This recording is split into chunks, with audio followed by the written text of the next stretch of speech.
Taylor Swift said she was relieved that happiness in her personal life did not take away her songwriting abilities for her 12th studio album, The Life of a Showgirl. And during her BBC Radio 1 appearance, she admitted she once feared that true joy and freedom in life might silence her creativity, explaining she had long wondered what would happen if she ever felt nurtured and at peace in a relationship, asking herself if the writing would dry up. But she went on to reveal that this fear proved unfounded, saying the record caught lightning in a bottle and showed her that she could still write while happy, telling listeners it was comforting to learn that from a place of love and happiness, she could still look back to other emotions or imagine forward to different experiences. And as she promoted the album across a wave of UK interviews, she expanded on her engagement to NFL player Travis Kelce, the recovery of her master recordings, the intensity of the Eras tour, and even her hobbies such as baking. While fans digested the album immediately upon its release at 5 o'clock British Summer Time,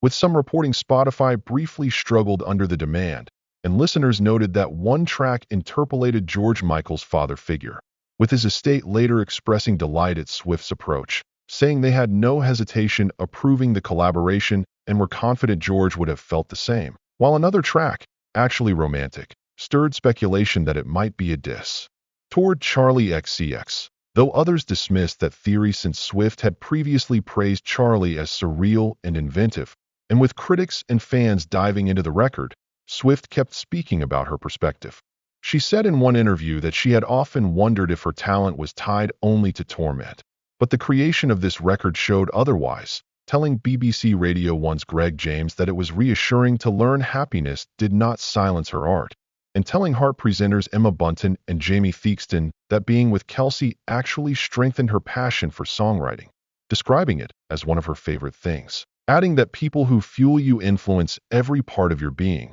They make you taller, more vibrant, and that energy seeps into music. While on Graham Norton's BBC One show, she was asked if all songs were still inspired directly by her own life, and she said she remained open, but nowadays she wrote from a slightly greater distance, shaping stories more than dissecting herself, presenting them less as complete personal autopsies and more as storytelling with perspective. She spoke warmly about Kelce in multiple interviews, describing life with him as joyful, saying he was a natural, never nervous, always vibrant, fun, and infectious, making her laugh constantly. And she revealed one of her album's songs, $Y$T, captured her desire for a best friend she also found attractive, with lyrics pleading for such a match and reflecting past disappointments, before noting her wish had finally come true, adding that Kelce made her feel fully herself at a higher volume, remarking that people like him fuel every aspect of who you are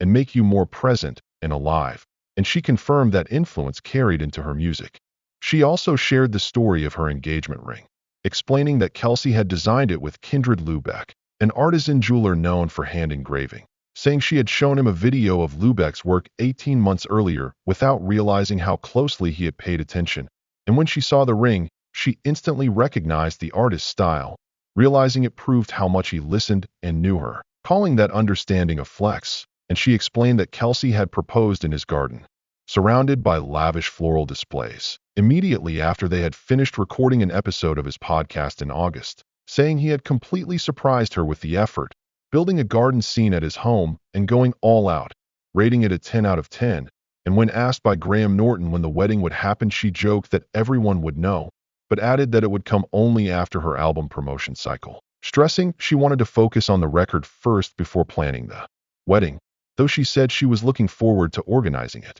While speaking with Hits Radio's presenters Fleur East, Will Best and James Barr, she described the Eras tour as an astonishing challenge, saying she was proud of her team, dancers, crew, and herself for pulling it off, noting it became the first tour to pass $1 billion in ticket sales with 149 shows spanning 5 continents, a 44-song set list, and more than 3 hours on stage. And she explained how she had to set strict goals for herself, such as not getting sick, avoiding distractions, and focusing entirely on the tour, revealing she had simultaneously worked on her album, flying between massive stadium shows and sessions in Sweden, telling BBC Radio 2's Scott Mills she would perform 3 concerts, then fly to Sweden to record, then return to the tour, repeating the cycle. and telling Gawk one that some lyrics on the life of a showgirl reflected the realities of surviving in the music industry, describing how one song recounted meeting an idol who warned her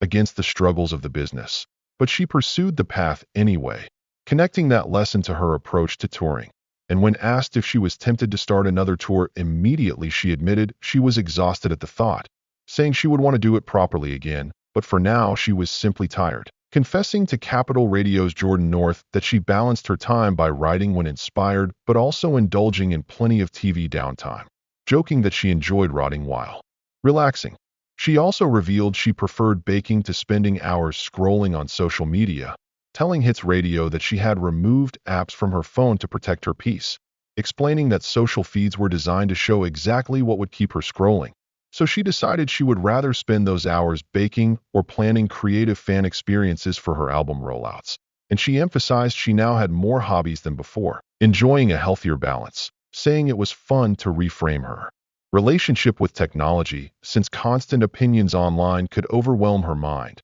And she added that she deliberately avoided letting that into her brain, instead focusing on hobbies like baking to feel more grounded. Subscribe for more updates. Swift also spoke about her recent victory in regaining ownership of her master recordings, calling it a lifelong dream finally achieved, explaining in her interview with Graham Norton that while she usually did not respond publicly, the issue of not owning her masters angered her deeply, saying she was happy to pay for them even at a premium, expressing gratitude that her fans had supported her publicly and championed her cause, and recalling that when she finally succeeded, both she and Kelce cried with joy, describing how every mention of her masters still gave her a wave of euphoria, and noting the security it provided her future, because owning masters meant she controlled licensing and distribution, something she had fought for after years of frustration. And as of now, she had already released 4 re-recorded albums, branded as Taylor's versions,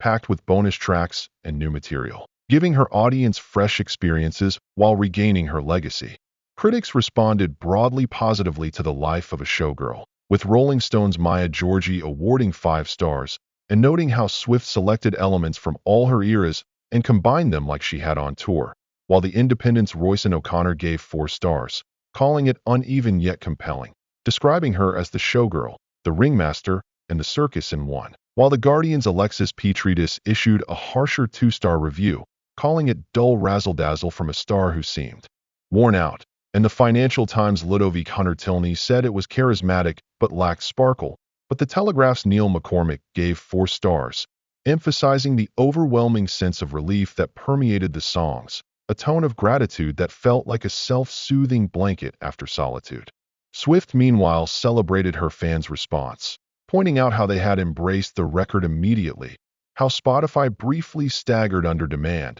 and how conversations around interpolations, rumored diss tracks, lyrical Easter eggs, and personal revelations had already exploded across social platforms, showing once again the scale of her global audience's devotion. Subscribe for more stories. She reiterated in her interviews that happiness did not kill her writing, but instead gave her new energy, that Kelce had enhanced her confidence and inspired her work, that her engagement represented a relationship of true attention and understanding, and that her creative journey now intertwined joy, partnership, and artistic exploration, while her reflections on touring, baking, and digital balance showed her attempt to find peace in a life still full of pressure. And as she continued to promote the life of a showgirl, she reminded everyone that her journey was ongoing, that she was proud of the work, and that the connection between herself and her listeners remained as powerful as ever. Subscribe for the latest.